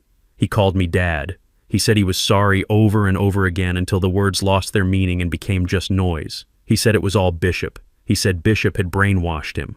He said Bishop had promised him the world and twisted his mind against me. He claimed he was a victim. He claimed he was just a confused young man who had been led astray by a master manipulator. He looked up at me, his face streaked with tears and snot, and he swore on his mother's grave that he never wanted to hurt me. He said he loved me. He said he only wanted to make me proud by becoming successful. He said he thought Bishop was the way to do that. He clung to my leg like a drowning man clinging to a piece of driftwood. The courtroom watched in stunned silence. It was pathetic. It was humiliating. But I did not feel pity. I looked down at the top of his head and I felt nothing but a cold, hollow distance. I stepped back, pulling my leg away from his grasp. I smoothed the fabric of my pants. I did not offer him a hand up. I did not offer him a tissue. I let him stay on the floor where he had put himself. I looked at the judge who was watching the scene with an expression of deep distaste. Then I looked back at my son. I waited until his sobbing quieted down to a whimper. I waited until he looked up at me with those red-rimmed eyes, hoping to see the soft forgiveness of the father he used to know. But that father was gone. That father had frozen to death on his front porch 3 months ago. I spoke clearly so that the court reporter would catch every syllable. I asked him a question. I asked him if he would be kneeling on this floor right now if I had walked in here wearing my old coat. I asked him if he would be crying and begging for forgiveness if I was still just Zeke the gardener with no assets and a pension check. I watched the realization hit him. I watched his eyes dart away. I pressed him. I demanded an answer. I asked him if he would have shown me this mercy if his plan had worked. I asked him if he would be holding my hand and calling me Dad while he signed the papers to commit me to a state facility in Gary, Indiana. I told the court exactly what that facility was. I described the smell of bleach and urine. I described the restraints. I described the isolation. I told them that was the retirement plan my son had designed for me. I told them he was not crying because he was sorry. I told them he was crying because he realized that the man he tried to throw away was the only man who could save him, and that man was no longer interested in the job. Tyrell tried to speak, but he choked on his words. He knew I was right. He knew that if I were poor, he would be stepping over my body to get to the door. He knew that his remorse was directly tied to my net worth. I turned to the judge. I said, "Your Honor, this man claims he was manipulated. He claims he was a passive victim of a con artist. He claims he loves me. But love does not try to chemically lobotomize its object. Love does not steal, and love certainly does not commit felonies to expedite an inheritance." Courtney let out a small gasp from the defense table. She knew where I was going. She tried to signal Tyrell to shut up, to stop looking at me, but it was too late. I nodded to Harper. She opened her briefcase. She pulled out a single document enclosed in a clear plastic evidence bag. It was not a bank statement. It was not a deed. It was a copy of the life insurance policy Courtney had found in the car, the one they thought would solve all their problems. I held it up. I walked over to the witness stand where the clerk accepted it and handed it to the judge. I told the court to look at the bottom of the page. I told them to look at the request for a change of beneficiary and the request for an accelerated payout due to terminal illness. There was a signature at the bottom. It read, Ezekiel Freeman. The ink was black. The loops were wide. I looked at Tyrell, who was still on his knees. I told him to look at me. I told him that I had not signed anything in black ink in 20 years. I told him I only sign in blue archival ink. It is a habit from the shipping business. I told the judge that the signature on that document was a forgery. I told him that my son had tried to cash in my life before I was even dead. I told him that Tyrell had submitted this paperwork to the insurance company 2 days after I disappeared. He had claimed I was missing and presumed dead or incompetent, hoping to trigger a clause that would give him control of the policy. He wanted the $100,000 to run away. He wanted to use my death benefit to start a new life while I was still breathing. I leaned down close to Tyrell's face. I whispered so only he could hear, but the microphone picked it up anyway. I said, you tried to sell my life, Tyrell. You tried to forge my death warrant. I stood up straight and addressed the bench. I said, Your Honor, this is no longer a matter of bankruptcy or civil debt. This is fraud. This is forgery. This is an attempt to defraud an insurance carrier and steal the identity of a living person. I pointed at the document. I said my son did not just make bad financial decisions. He made criminal ones. He crossed the line from a bad borrower to a felon. The judge looked at the document. He compared the signature to the ones on the bankruptcy filing. His face went hard as stone. He looked at the bailiff standing by the door. He nodded. Tyrell saw the look. He tried to stand up, but his legs failed him. He slumped back against the plaintiff's table. He looked at his hands. He realized the walls were not just closing in. They had just locked. He realized that he had not just lost a lawsuit, he had lost his freedom. The civil trial was effectively over. The criminal trial was about to begin, and the primary witness against him was the man whose name he had signed. The judge ordered a recess to process the new evidence of forgery and fraud. The marshals moved to take Tyrell into custody, but I raised a hand. I asked the court for a moment. I walked to the large window on the left side of the courtroom, which overlooked the employee parking lot and the rear exit. I gestured for the bailiff to bring Tyrell to the window. The young man looked confused, but the authority in my voice made him comply. He dragged my weeping son over to the glass. I told Tyrell to look down. I pointed to a rusted gray sedan parked between a dumpster and a delivery truck. It was a car that had seen better days, the kind of vehicle you buy with cash and abandon without a second thought. Inside the driver's seat sat a figure hunched low, wearing a hooded sweatshirt and dark sunglasses despite the overcast sky. It was Bishop King. He was not in Dubai, he was not in Mexico. He was right here in the parking lot of the federal courthouse, hiding like a rat. He was a fugitive on the FBI's most wanted list for financial crimes, yet he had risked everything to come here. He was not here to support Tyrell. He was not here to provide legal counsel. He was here because he was an addict. He was addicted to other people's money, and he was desperate. He was waiting to see if Tyrell walked out of those doors. He was gambling that my son had managed to pull off one last con. He hoped that Tyrell had guilted me into a settlement or secured a loan modification or maybe even successfully forged a check. Bishop was waiting to strip the carcass of my son one last time before he fled the state. He was waiting to take whatever scraps Tyrell had managed to steal from me and leave him holding the bag. Tyrell squinted through his tears. He recognized the profile. He recognized the nervous tapping on the steering wheel. He whispered the name, Bishop. He looked at me with confusion. He asked why Bishop was here. He asked if Bishop had come to save him. I looked at my son with pity and disgust. I told him that Bishop was not a savior. I told him Bishop was a vulture. I told him that Bishop was only here because he thought you were stupid enough to get money out of me and loyal enough to hand it over to him. Then I pulled out my phone. I dialed a number I had saved as Agent Miller. I said 3 words into the receiver. He is there. I hung up. Tyrell looked at me. He asked what I had done. I told him I had done what a father does. I cleaned up the mess. I told him that my private security team had tracked Bishop's burner phone for 3 days. I told him I knew exactly where he was sleeping and what he was eating. I told him I could have had him arrested yesterday. I could have had him picked up at a gas station on the interstate. But I didn't. I waited. I waited because I needed you to see this, Tyrell. I needed you to see the end of the movie you have been living in. Before Tyrell could answer, the parking lot below erupted. 4 unmarked black SUVs screeched around the corners, blocking the exits. Sirens wailed, slicing through the quiet afternoon. Men in tactical gear poured out of the vehicles, weapons drawn. They swarmed the gray sedan. Bishop scrambled. We watched from the window as the man who claimed to be a tycoon tried to claw his way out of the passenger door. He fell onto the asphalt. He tried to run, but he was an old man with soft hands and no stamina. An agent tackled him. They pressed his face into the grit of the parking lot.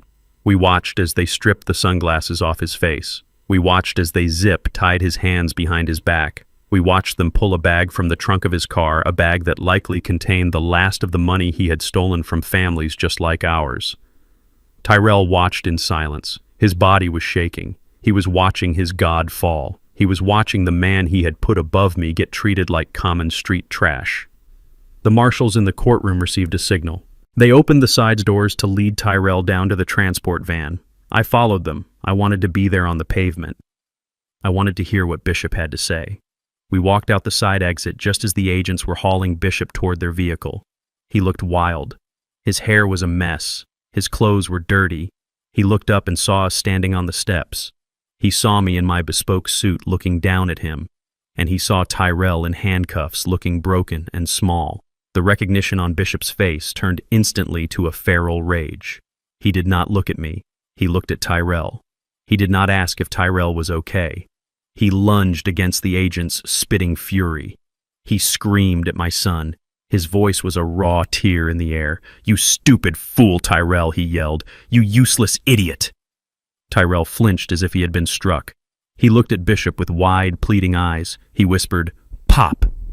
Bishop roared, "Do not call me that. You ruined everything. If you had just gotten the money from the old man like I told you, I would be halfway to the border by now. You were supposed to be my payday Tyrell. You were supposed to be the golden goose. But you are just a failure. You could not even rob a senile old man properly." He thrashed in the grip of the agents. "I spent 2 years grooming you," Bishop screamed. 2 years listening to you whine about your daddy issues. And for what? For nothing. You are worthless, Tyrell. You are a bad investment. I should have left you in the gutter where you belong." The agent shoved Bishop into the back of the van and slammed the door, cutting off his stream of abuse. But the echo of his words hung in the cold air. Tyrell stood on the sidewalk. His knees buckled. The marshals had to grab his arms to keep him from hitting the ground. He looked at the van driving away. Then he looked at me. The realization washed over him. It was absolute. It was total. He had betrayed the father who loved him for a predator who viewed him as a line item on a balance sheet. He had tried to kill me for a man who wished he was dead. He opened his mouth to speak, but no sound came out. He just crumbled. He hung his head and let out a sound that was not quite a cry and not quite a scream. It was the sound of a soul breaking into pieces. I watched him. I did not look away. I did not offer comfort. I simply adjusted my cufflinks and turned back toward my car. The lesson was delivered. The tuition had been paid in full. The sound of the gavel hitting the wood block was final, like the last nail being driven into a coffin. Judge Sterling did not mince words. He looked down at Tyrell and Courtney with the kind of disdain usually reserved for violent criminals. He declared their bankruptcy petition denied with prejudice, which meant they could never file again for these specific debts. The shield of the law had been stripped away, leaving them naked before their creditors, and the only creditor that mattered was me. The judge ordered the immediate seizure of all collateral. The house on Maple Drive was forfeit. The leased vehicles were to be surrendered immediately. But the judge did not stop at civil penalties. He looked at the evidence of the forged insurance documents and the concealed assets. He stated clearly that he was referring the matter to the district attorney for criminal prosecution. Tyrell and Courtney were no longer just homeless, they were facing potential prison time for fraud. The judge set a restitution plan that was essentially a life sentence of debt. Every dollar they earned for the rest of their lives would be garnished until ZF Capital was made whole. They would be working for me forever. I watched the color drain from Courtney's face as she realized her future did not hold vacations in the Hamptons but double shifts at a diner just to stay out of jail. Tyrell looked at me one last time, his eyes begging for a reprieve, for a fatherly intervention that would stop the bleeding. I simply closed my briefcase. The snap of the latches was the only answer he got. I stood up and walked out of the courtroom, leaving them to explain to the bailiffs why they had no address to give for their probation paperwork. I did not wait for the sun to go down. I wanted them to feel the shame in the harsh light of day. The sheriff's deputies arrived at the house on Maple Drive at 4 in the afternoon. It was raining, a cold, relentless Chicago sleet that turned the world gray and miserable. I parked the Rolls-Royce half a block away, the tinted windows turning the scene into a silent movie. I watched as the officers banged on the door. I watched as they gave my son and his wife 10 minutes to gather their essentials. There was no dignity in it. They came out stumbling. Courtney was dragging a large suitcase with a logo that pretended to be Louis Vuitton. As she hit the bottom step, the cheap plastic wheel snapped off. The case fell sideways into a puddle of mud. She stood there in the freezing rain, staring at her ruined bag and her ruined life. She looked up at the house that was no longer hers. The neighbors were watching. Curtains twitched in every window on the block. The people Courtney had tried so hard to impress were now witnessing her total collapse. Tyrell came out carrying a box of clothes and a lamp. He looked small. The arrogance was gone, washed away by the rain. The deputies locked the door and placed a bright orange eviction sticker over the lock. It was over. The kingdom of lies had officially been condemned. My driver Michael put the car in gear to pull away slowly. Tyrell saw the movement. He recognized the phantom grill. He dropped his box in the wet grass and ran toward the car. He looked like a drowned rat, his expensive suit soaked through his hair plastered to his skull. He pounded on the rear window. He shouted my name. He begged for a ride. He begged for just one night in a hotel. He said they had nowhere to go. He said they would freeze. I signaled Michael to stop. I lowered the window just 3 inches. The heat from the car's interior rushed out to meet the cold air hitting Tyrell in the face. He gripped the glass, his fingers white. He pleaded. He said, "Dad, please just help us get to the shelter." I looked at him. I reached down to the floorboard. I picked up an old black umbrella. It was broken. One of the metal spokes was snapped and poking through the fabric. It was the same umbrella Tyrell had given me 5 years ago when I visited him in the rain, and he refused to let me inside because he had guests. He had handed it to me through a crack in the door and told me to stay dry. I pushed the broken umbrella through the gap in the window. Tyrell took it instinctively. I looked him in the eye. I told him that walking is good for the health. I told him it builds character. I rolled the window up. As we drove away, I watched him in the rearview mirror standing in the middle of the road holding a broken umbrella over his head while the rain soaked him to the bone. 6 months is a lifetime when you are living hour by hour. I parked the Rolls-Royce 3 blocks away because I did not want to draw attention to the neighborhood. It was a working-class district on the edge of the city, the kind of place where the neon signs flickered and the pavement was cracked from years of neglect. I walked toward a diner called Sal's Place. It was a greasy spoon with fogged windows and a menu that hadn't changed since 1980. I walked in and the smell of frying onions and old coffee hit me instantly. It was the smell of honest desperation. I sat in a booth near the back where the vinyl was taped together with duct tape. I scanned the room. It took me a moment to find him. He was moving between the tables carrying a heavy plastic tub of dirty dishes. He was wearing a white apron that was stained with gravy and grease. He had lost at least 30 pounds. His expensive haircut had grown out into something shaggy and unkempt. His face was gaunt, the cheekbones sharp against his skin, and there were dark circles under his eyes that spoke of double shifts and insomnia. This was Tyrell Freeman. The man who had rented a Bentley to impress a con artist was now clearing tables for minimum wage plus tips. I watched him work. I saw him get yelled at by a customer who wanted more ketchup. I saw him nod his head and apologize. I saw him run to the kitchen and come back breathless. The arrogance was gone. It had been burned out of him by the friction of survival. He looked exhausted. He looked broken. But for the first time in his life, he also looked real. He came to my table with a pitcher of water, not looking up, his eyes focused on the glasses. He poured the water, then he looked up to ask for my order. He froze. The pitcher shook in his hand, splashing a little water onto the table. He stared at me, his mouth opened, but no sound came out. He looked terrified. He thought I was there to mock him.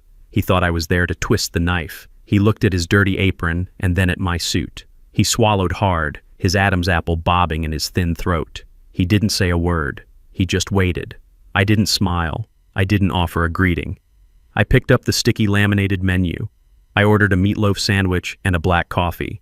Tyrell wrote it down, his hand trembling so hard the pen could barely stay on the pad. He walked away to the kitchen. I watched him go. He didn't strut. He shuffled. He was tired. I ate my meal in silence, watching him work the room. He was efficient. He didn't stop to check his phone because he probably didn't have one anymore. He didn't stop to chat. He worked because if he didn't work, he didn't eat. When he brought me the check, he placed it face down on the table. He stood there for a second, shifting his weight from one tired foot to the other. He looked like he wanted to say something, but shame is a heavy gag. He turned to walk away. I opened the check folder. The bill was $12.50. I took out a $20 bill. I didn't pull out a stack of hundreds. I didn't leave a tip that would change his life. I left him $7.50. A standard tip. A fair tip. I stood up and put on my coat. Tyrell was clearing a table nearby. I walked over to him. He stopped wiping the table and stood up straight, clutching the rag like a shield. He couldn't meet my eyes. He looked at his shoes, the cheap, non-slip kind that hurt your arches. I stepped into his space. I waited until he forced himself to look at me. His eyes were red-rimmed and full of tears that he was fighting to hold back. I gestured to the table where I had eaten. I told him that the money on the table was his. I looked him hard in the face. I spoke low and clear so only he could hear. I told him that was the first time in his life I had ever seen him make clean money. I told him to keep it. I told him to hold on to it because he had earned it with his own hands, not with lies and not with theft. Tyrell broke. A single sob escaped his throat. He nodded his head, jerking it down as if he couldn't bear the weight of my gaze anymore. He whispered thank you. It was small and weak, but it was the most honest thing he had ever said to me. I didn't hug him. I didn't tell him it was going to be okay. I turned around and walked out of the diner, leaving my son to finish his shift. The sun was setting over Lake Michigan, painting the water in shades of violent orange and deep purple. I sat on the terrace of my villa, the wind carrying the scent of fresh water and pine. It was quiet here. Not the silence of loneliness, but the silence of peace. Inside, Harper was sitting at the dining table reviewing the quarterly reports for the Freeman Foundation. She looked up as I walked in. She told me the numbers were good. She said we had just approved our 100th scholarship recipient, a young man from the South Side who wanted to study logistics. His application essay talked about watching his father work 2 jobs just to keep the lights on. He had the hunger. He had the drive. He reminded me of myself 40 years ago, before the money, before the betrayal. Harper smiled. She said he was going to be a star. I nodded. I told her to approve the full ride, tuition, books, housing, everything. I told her to make sure he never had to worry about money so he could focus on building his mind. I poured 2 glasses of iced tea and sat down opposite her. We didn't talk about business for a while. We talked about our grandchildren. We talked about the weather. We talked about the simple things that make a life worth living. I looked around the room. It was filled with photos not of my biological family, but of the family I had built. There were pictures of scholarship recipients holding their diplomas. There were pictures of my employees at company picnics. There were pictures of Harper and her husband at their anniversary party. These people were not bound to me by blood. They were bound to me by respect. They were bound to me by shared values. They called me Mr. Freeman not because they wanted my money, but because they valued my guidance. They were my legacy. I was not a lonely old man dying in a mansion. I was a patriarch of a community I had forged with my own hands. Later that night, after Harper had left, I went into my study. I opened the bottom drawer of my desk. Inside was a small silver frame. It held a photo of Tyrell when he was 5 years old. He was sitting on my shoulders, laughing, his hands gripping my hair tight. He looked so happy. He looked so innocent. I traced the line of his small face with my finger. I had loved that boy more than my own life. I had worked double shifts until my back broke just to buy him the sneakers he wanted. I had sacrificed my pride 1,000 times to give him a better start than I had. And in the end, it hadn't been enough. Or maybe it had been too much. Maybe I had shielded him so well from the struggle that he never learned how to fight. I looked at the photo for a long time. The pain was still there, a dull ache in the center of my chest. I had lost my son. Not to death, but to greed. I had lost him to the illusion of easy money and false idols. But as I looked at his smiling face, I realized something else. I had saved myself. I had refused to be a victim in my own life. I had refused to let them strip me of my dignity and leave me to rot. I put the photo back in the drawer and closed it. The click of the latch was soft but final. I walked out onto the terrace again.